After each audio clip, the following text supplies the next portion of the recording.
Super star classes में स्वागत है आपका। आज हम लोग हिस्ट्री के मोस्ट इंपॉर्टेंट टॉपिक धार्मिक सुधार आंदोलन को डिस्कस करेंगे। इस टॉपिक में एग्जाम में बार बार प्रश्न बनते हैं जो बार बार एग्जाम में पूछे जाते हैं। आइए वीडियो करते हैं स्टार्ट।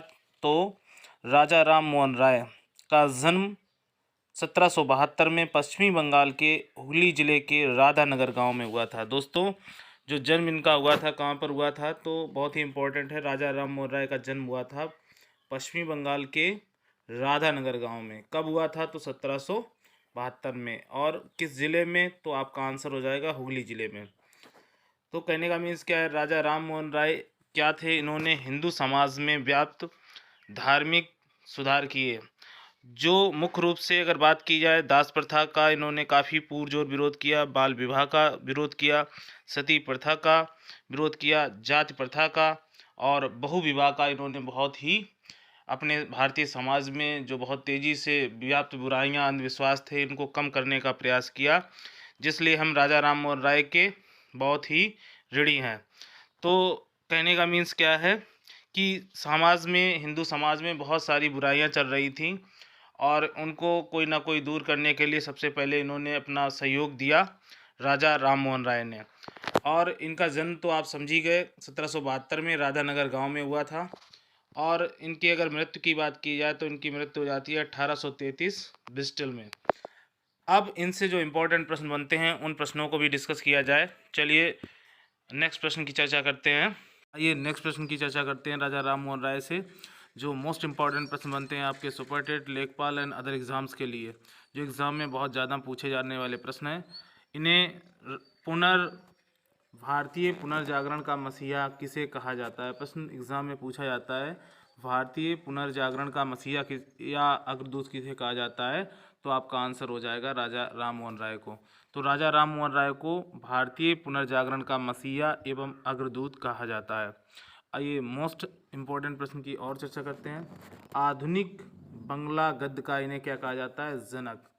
तो एग्जाम में प्रश्न पूछा जाता है, आधुनिक बंगला गद्य का जनक किसे कहा जाता है? तो आपका आंसर हो जाएगा राजा राम मोहन राय। आइए नेक्स्ट प्रश्न की बात करते हैं, जो मोस्ट इंपॉर्टेंट प्रश्न है और जो एग्जाम में पूछे जाने की काफ़ी पुरजोर संभावनाएं हैं। आइए बात करते हैं, भारत में पत्रकारिता का जनक किसे कहा जाता है? तब भी आपका आंसर क्या होगा? राजा राम मोहन राय। या ये प्रश्न इस तरीके से पूछा जाता है कि भारत में पत्रकारिता का अग्रदूत किसे कहा जाता है? तब आपका आंसर क्या होगा? तो राजा राम मोहन राय। आइए नेक्स्ट इंपॉर्टेंट प्रश्न की बात करते हैं। राजा राम मोहन राय से जो एग्जाम में कई बार प्रश्न पूछा जाता है और इसके पूछे जाने की संभावनाएं भी उतनी अधिक हैं। आइए बात करते हैं, सुभाष चंद्र बोस ने राजा राम मोहन राय को युग दूत क्या कहा था? युग दूत। तो युग दूत किसे कहा था? तो राजा राम मोहन राय को क्या कहा था? युग दूत। आपसे एग्जाम में प्रश्न पूछेगा कि युगदूत किसे कहा जाता है? तो आपका आंसर हो जाएगा राजा राम मोहन राय। और ये युगदूत कहा किसने था? तो ये कहा था सुभाष चंद्र बोस ने। आइए नेक्स्ट प्रश्न को डिस्कस करते हैं। एक और इम्पोर्टेंट, मोस्ट इम्पोर्टेंट प्रश्न है एग्जाम में जो अक्सर पूछा जाता है, राजा राम मोहन राय को राजा की उपाधि किसने दी थी? तो आपका आंसर हो जाएगा अकबर द्वितीय ने। यहाँ से जो प्रश्न बनता है वो ये कि राजा राम मोहन राय को क्या कहा जाता है? तो राजा मतलब किसने उपाधि राजा दी थी? तो अकबर ने। किसने दी थी? अकबर ने। ये कई भाषाओं के मतलब ज्ञाता थे। इन्हें अंग्रेज़ी, फारसी, हिंदी, संस्कृत सभी भाषाओं का अच्छा ज्ञान था। किसे? तो आपका आंसर हो जाएगा किसे था? तो राजा राम मोहन राय को। इन्होंने आत्मीय सभा की स्थापना की। आत्मीय सभा की स्थापना किसने की थी? तो आपका आंसर होगा राजा राम मोहन राय। आत्मीय सभा की राजा राम मोहन राय ने स्थापना कब की थी? तो 1814 से 15 के बीच में की थी। तो एक इम्पॉर्टेंट प्रश्न बनता है, आत्मीय सभा की स्थापना किसने की थी? आपका आंसर होगा राजा राम मोहन राय ने।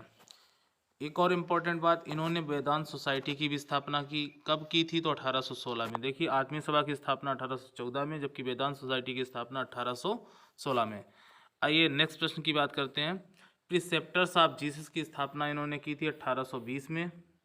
और साथ ही साथ वेदांत कॉलेज, जो एग्जाम में खूब पूछा जाता है प्रश्न कि वेदांत कॉलेज की स्थापना राजा राम मोहन राय ने कब की? तो 1825 में। 1825 में वेदांत कॉलेज की स्थापना किसने की थी? तो राजा राम मोहन राय ने। और सबसे इम्पोर्टेंट प्रश्न जो एग्जाम में अक्सर पूछा जाता है और आने वाली एग्जाम सुपर टेट, लेखपाल या अदर एग्जाम्स के लिए मोस्ट इम्पॉर्टेंट प्रश्न जो एग्जाम में बनता है, ब्रह्म समाज की स्थापना कब हुई? तो 1828 में हुई। कहाँ पर हुई? आपका आंसर हो जाएगा कोलकाता में। और कोलकाता में किस जगह पर? तो बेलूर में। तो ब्रह्म समाज की स्थापना 1828 में कोलकाता में हुई। आइए नेक्स्ट प्रश्न की बात करते हैं। इनकी कुछ प्रमुख पत्रिकाएं और पत्र हैं जो एग्जाम में पूछे जाते हैं। सबसे मोस्ट इंपॉर्टेंट प्रश्न आपका बनता है संवाद कौमुदी।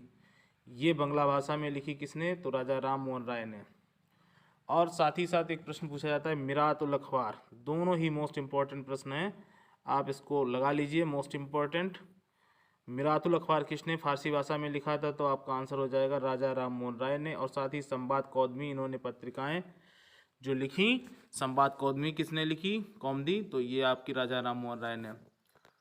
अब यहाँ से एक और प्रश्न बनता है ब्रह्म क्रॉनिकल, ये अंग्रेजी भाषा में निकाला इन्होंने। और साथ ही प्रिसेप्ट्स ऑफ जीसस, ये हम पिछले पढ़ चुके हैं। प्रिसेप्ट्स ऑफ जीसस किसने लिखा? तो आपका आंसर हो जाएगा किसने? आपके राजा राम मोहन राय ने। राजा राम मोहन राय ने प्रिसेप्ट्स ऑफ जीसस किसने लिखा? तो राजा राम मोहन राय ने।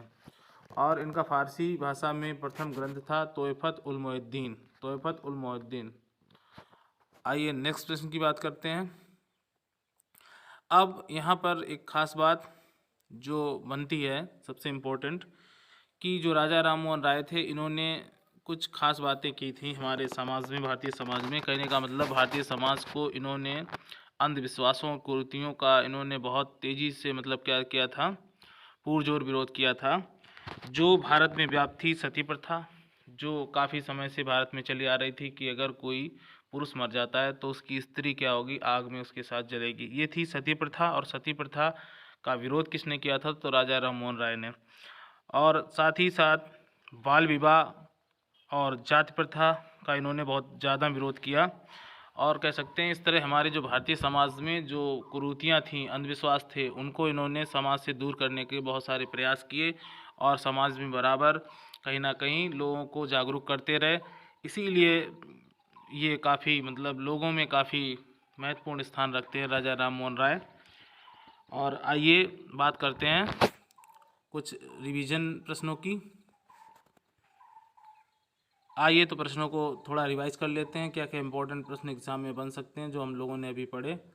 तो सबसे इम्पोर्टेंट, इनका जन्म कहाँ हुआ था? तो इनका जन्म हुआ था राधानगर गांव में, जो कि हुगली ज़िले में पड़ता है। इनकी मृत्यु कहाँ हुई थी? ये इंपॉर्टेंट है, ब्रिस्टल चर्चिल में हुई थी, यानी ब्रिस्टल लंदन में हुई थी कहने का मतलब। और साथ ही साथ क्या इन्हें जो सबसे इम्पोर्टेंट प्रश्न आपका पूछा जाता है एग्जाम में, भारतीय पुनर्जागरण का मसीहा या अग्रदूत कहा जाता है। ये काफ़ी अच्छा प्रश्न है। भारतीय पुनर्जागरण का मसीहा और दूत किसे कहा जाता है? तो आपका आंसर हो जाएगा किसे? तो राजा राम मोहन राय को। आधुनिक बंगला गद्य का इन्हें जनक भी बोला जाता है। साथ ही साथ हम लोगों ने पढ़ा था भारत में पत्रकारिता का जनक किसे कहा जाता है? तो आपका आंसर हो जाएगा राजा राम मोहन राय। सुभाष चंद्र बोस ने इन्हें एक उपाधि दी थी, युगदूत कहा था। क्या कहा था? युगदूत। तो युगदूत किसने कहा था? ये एग्जाम में पूछा जाता है, राजा राम मोहन राय को युगदूत किसने कहा था? तो आपका आंसर होगा सुभाष चंद्र बोस ने। यहाँ से और इम्पोर्टेंट जो प्रश्न बनता है, अकबर द्वितीय ने इन्हें किसकी उपाधि दी थी? तो अकबर द्वितीय ने इन्हें उपाधि दी थी राजा की।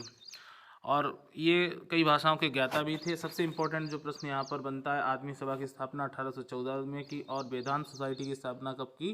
तो 1816 में।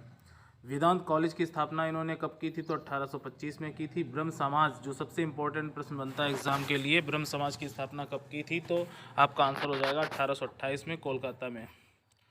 चलिए, और जो मोस्ट इम्पोर्टेंट प्रश्न है संवाद कौमुदी, ये किसने लिखा? तो आपका आंसर हो जाएगा राजा राम मोहन राय ने। और मिरातुल अखबार। अब यहाँ से जो प्रश्न बनते हैं, आदि ब्रह्म, अन्य जो संस्थाएं थीं जो ब्रह्म समाज से मिलती जुलती हैं, इनको किसने चलाया था? ये क्वेश्चन यहाँ से कभी कभी पूछे जाते हैं। लोग ब्रह्म समाज ही समझकर उसको टिक कर देते हैं, जबकि हम जान लेते हैं कि वो कौन सी संस्थाएं जो ब्रह्म समाज से थोड़ा रिलेटेड हैं। आदि ब्रह्म समाज की स्थापना की थी देवेंद्र नाथ टैगोर ने। और भारतीय ब्रह्म समाज की स्थापना किसने की थी? तो केशव चंद्र सेन ने। और साथ ही साथ साधारण ब्रह्म समाज की स्थापना की थी आनंद मोहन बसु ने। तो ये तीन अन्य संस्थाएं हैं जो ब्रह्म समाज के अलावा पूछी जाती हैं एग्जाम में, आदि ब्रह्म समाज, भारतीय ब्रह्म समाज और साधारण ब्रह्म समाज। आदि ब्रह्म समाज के किसने स्थापना की थी? तो देवेंद्र नाथ टैगोर ने। भारतीय ब्रह्म समाज की किसने की थी? तो केशव चंद्र सेन ने। और साथ ही साथ क्या साधारण ब्रह्म समाज की स्थापना किसने की थी? तो आनंद मोहन बसु ने। तो ये कुछ इंपॉर्टेंट प्रश्न थे जिनको हमने डिस्कस किया। आई होप कि आगे भी हम अच्छे प्रश्नों को लाएंगे, साथ ही अच्छे अच्छे टॉपिक्स को यहाँ पर हम डिस्कस करेंगे। तो thank you all of you.